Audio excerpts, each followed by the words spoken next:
I remember a friend telling me many, many years ago saying, Keith, the best way to really learn something is to actually get your hands dirty and do it. And you know what? He was absolutely right. Well, a big part for you and I as we go through this course together is to make sure that you get the hands-on practice that you deserve to have to really learn the content. And a great way of doing that is building your own hands-on lab. So in this nugget, you and I get to take a look at some options we have in building a lab to provide that environment for hands-on practice and, my friend, also equally important, to keep us out of trouble. So let's begin our discussion of a lab idea with the user Bob. So Bob is sitting here at this computer right here, and he wants to start practicing, which, by the way, is a great idea. However, it could be really bad news for Bob if he loads up the tools on his computer and starts using them on this network, especially if Bob is not in charge of that network and doesn't have written permission to use the tools.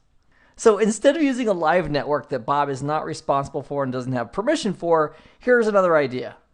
Bob could create his own network, and for example, maybe here's Bob's PC, and then as part of his lab, he could have other computers, including Kali Linux or Kali Linux, however you want to pronounce that.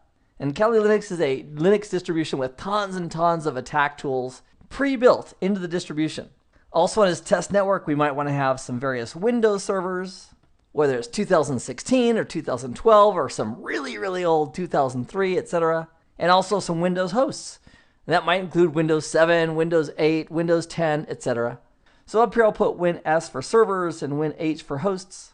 There's also some really cool machines out there that we can put on our network to test our attack tools, like Metasploitable, which has some open vulnerabilities ready to go, as well as OWASP's BWA, which is the Broken Web Applications Project. So maybe we add another machine for the Metasploitable, and another one for the Broken Web Application Project from OWASP. And the challenge that Bob might very quickly realize is that, holy shnikers, where am I going to get all these different machines? And the great news is that most of these can be virtualized, so we don't have to have physical systems for each of them. For example, let me clear the board here for a moment. What Bob could do is he could go ahead and have his computer right here. This is Bob's PC. And Bob could be using an application called a hypervisor. One of the most popular hypervisors out there is from VMware, and it's a product called VMware Workstation. They also have an equivalent version or similar version for the Mac called Fusion, and there are other vendors' products as well. And what these hypervisors like VMware Workstation allow us to do is to create virtual machines on the same computer. So for example, let's say this is the 192.168.1.0 network. What Bob could do is he could create a Kali Linux box as a virtual machine. So I'll put K there for Kali. Or if you want to pronounce it Kali, either way. He could create virtual machines for Windows servers, Windows hosts. He could create a virtual machine for Metasploitable. And the list goes on. Now, here's the trick. If this is Bob's PC and this is a production environment, we really don't, especially without permission, want to allow these virtual machines to have access to this network. So what we could do in VMware Workstation and in other virtualization tools, it's very similar. We could create additional networks. For example, in VMware Workstation, we could create VMnet1. So just think of VMnet1, for example, as a separate virtualized network, meaning it's separate from the physical adapter on Bob's PC. And then, if we logically place the Kali Linux box and the Windows servers and or hosts and the Metasploitable box, and we connect all their virtual network adapters on those virtual machines to this VMnet1, they could all talk to and work with each other, and we could keep that traffic isolated and off of the production network. Now, on the other hand, if this is Bob's home network and he's totally in charge of it and he wants to use this network as well, another option would be to, instead of using a VMnet1, we could bridge each of those adapters from Metasploitable, from Windows, and from the Kali Linux box over to that physical network. And if we did the bridging option as opposed to assigning those VMs a separate network, then it's as if each of those virtual machines is directly connected to this same VLAN, which corresponds to this subnet. In my case, it's 192.168.1.0.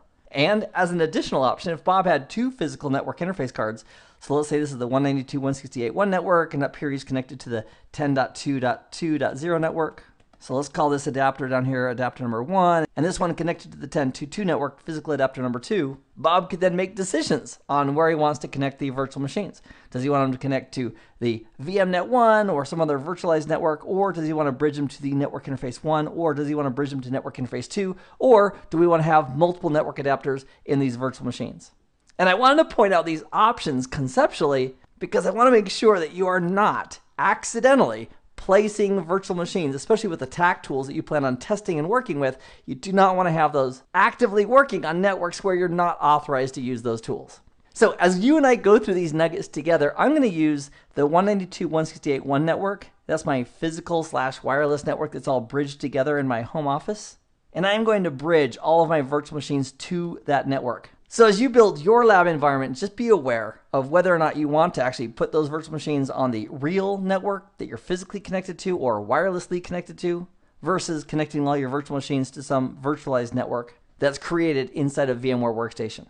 In this nugget, we've taken a look at the concept of using virtualization to create our virtual machines that we can use as a test bed for our lab environment, as well as the concepts of how we can make sure we're keeping that traffic and those virtual machines separate from any type of production or other networks that we're not authorized to use the tools on. I'm glad you joined me for this nugget. I hope this has been informative for you, and I'd like to thank you for viewing.